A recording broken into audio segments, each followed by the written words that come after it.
Isa sa mga itinuturo sa tahanan at eskwelahan yung pagiging masinop pagdating sa pera. Kaya naman, habang bata pa lamang, mahalaga pong maturuan sila kung paano magtipid at makaipon sa murang edad. At para bigyan tayo ng ilang tips paano makaipon sa mga bagets, makasama natin si Ma'am Karen K. Bulan, isang financial consultant and licensed insurance agent. Good morning. Welcome po dito sa Rise and Shine Pilipinas. Good morning.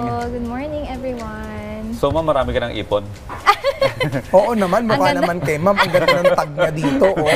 Okay, Ma'am Karen, sa usaping pag-iipon ng mga bata, bakit mahalagang matutunan nila ito sa murang edad pa lamang? Alam niyo po, very important na bata pa lang is matutunan nila yung value ng pag-iipon kasi yung habits, yung discipline is nafo-form siya habang bata pa.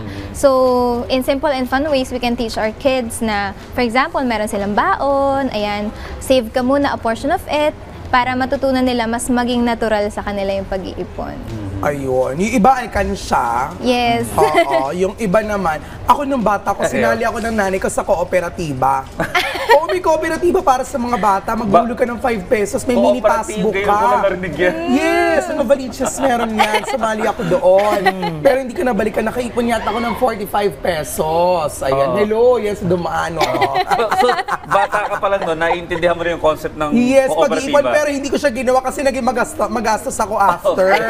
Hanggang sa nagkaroon ako ng problema sa buhay, doon ako nagsimula na makaipon kasi mahirap talaga kapag mayroong mga unos sa buhay mo at hindi ka nakaipon, di ba? Pero magtatanong na ako, Ma'am Karen, paano ba natin mapapaunawa sa ating mga chikiting sa mga bagets na kailangan ng pag-iipon? Yung mga bata po kasi, mas naiintindihan nila yung pag-iipon kapag may purpose. So, kunwari, may gusto silang laruan or something for themselves, mas maganda sabihin natin, oh, yan yung goal mo, paano natin ma-achieve yung goal na yan? Kailan mo yan gustong i-achieve? So, mas maganda na tututunan nila yung pag-iipon because may purpose sila for it. So, importante may paglalaanan. Yes. Okay, pero ito yung question ko, ito yung case ko, no? Kasi unang apo ko, Prof. Okay. Unang apo ko, ang daming nagbibigay sa akin. Bigay lahat, Oo, mga tito-tita ko, ganun. So, waldas ako kasi alam ko may darating eh. Kumbaga, ubusin ko man ngayon, pag hiningan ko si tito o kaya si tita nandyan lang lagi, eh may paparating. So, paano yung case ko na gano'n? Kasi po kapag ganyan, mas maganda na tututunan natin yung 50-30-20 rule. Meron po kasing ganung rule. So, 50% will go to your needs, 30% for your wants, and 20% for the savings. So, ang tinuturo natin sa kids, save first and spend later. So, itabi mo muna yung 20% and then yung 80% So na yung magbumat ang mga bata. Oo. kahit po ano lang, turuan lang natin sila na a portion of it should go to your savings. Ayan. Pero mahirap nga kasi mag-ipon ano, kapag wala kang purpose. Eh, ang purpose ng mga bata, halimbawa, laruan or kaya pasyal. Ayun, hindi masyado natin pinipressure mga bata na kailangan maintindihan nila ang wants and needs. Kasi syempre, ang laruan, maaring ilagay as wants, pwede rin natin i-consider as needs, Yes. di ba? Pero kailan natin dapat ipaunawa ang wants and needs sa kanila para ma-link natin doon sa konsepto ng pag-iipon? Toddlers pa lang po naiintindihan na nila. Okay. We can, kunwari, isama natin sila sa grocery. Ito, ano kaya to? Want ba to or need? Yung pagkain ba? Kailangan natin yan? Or want mo lang siya? So, sa mga ganong paraan po, naiintindihan na nila yon na wants versus needs yan. Kasi worry ko dyan, bakit? Although nababanggit siya siguro in passing kapag elementary, di ba? Pero hindi agad natuturo yan. Gaano ba kahalaga yun, yung financial literacy for the kids, lalo na sa academic sector? I think very important po talaga na isama yung financial education sa academics kasi hindi lang, ang importance kasi po ay balance sila. So you have academics and you have your life skills and isa sa important life skill is financial literacy. So I think sa schools, we can teach them the basic concepts like budgeting, saving, paano mag-handle ng pera. So habang bata pa lang sila, mas naiintindihan na nila, ganun pala yun, para prepared sila in real life. Kunwari, nagka-work na sila in the future. Okay, ganito pala yung expenses, malaki pala, may kuryente, may tubig. So alam nila yung value. Na nila yung value.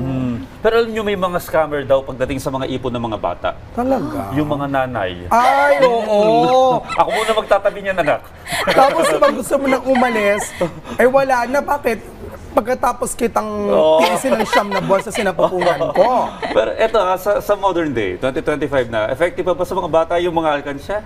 Yes, very effective pa rin po kasi very visual siya. So, powerful siya. Lalo na for toddlers, nakikita nila, ay, nagsushoot yung coins ko. Tapos ngayon, meron na mga ATM na toys. So, sinushoot nila yung bills nila doon. So, yung progress, nakikita ng bata na nakakaipon siya. Ano bang English yun? Alconscience? Alkansya. Pero yung mga Chinese na Income jar! Income Income jar. jar, Meron income ganun, mga jar. T-jar, Where's income my system. income jar? Ganon. yung mga Chinese-Filipino na kilala ko, Oh. as young as 8 years old, tinuturuan na sila kung paano bang yung sistema ng paggamit ng cheque, Talaga? passbook. Very ganun sila. business-minded po kasi kapag Chinese. In fairness naman. So- Pero I love it Kasi yung balikan natin yung sa mga nanay Guilty ako dyan. Nanay ko na scam. Tapos ang pan-scam na ginamit sa kanya, pera ko nakuha ko ng pamasko. Oh. Dyan sa Quiapo, para magbibigay kay Yara, tapos para may blessing na darating sa'yo. Dapat pupunta kami sa isang amusement park. Di kami natuloy. Hindi Iyak natuloy. talaga ako noon. Sabi ko, ano ba yung pinaghirapan kay pamasko ko? Kaya sa mga chikiting this coming Christmas, kapag kayo ay mangongolekta ng mga pamasko, you know how to spend it well. Dapat nakikinig kayo ngayon kay Ma'am Karen, di ba? Well, syempre marami tayong mga kailangan gawin sa mga bata. Hindi agad overnight na Yes. natututuhan yan. What could be the gradual solutions in terms of yung mga challenges sa mga bata sa pag-iipon? Kasi syempre, when they see things, minsan parang nag-ano sila nagtatantrum sila or naiinis sila pag di nila nabibili yan. Lalo na kung once yan. So, Yes. how are they going to adjust? Or is there a concept of adjustment? What is the exact term for that? I see. Yun po yung delayed gratification na tinatawag. Bata pa lang, may delayed gratification na. So, we can teach Okay. them na, okay, gusto mo yan ngayon. So, paano mo siya ma-achieve? Paano mo yan parang maganda maiipon? naman. Yung pag-explain po natin, doon natin sila gagabayan Okay. na using yung words na naintindihan nila. Hindi yung sabihin, delayed gratification, hindi niya po agad naintindihan yun. okay. So, we can teach them na, okay, gusto mo yan. Kailan mo siya gustong makuha?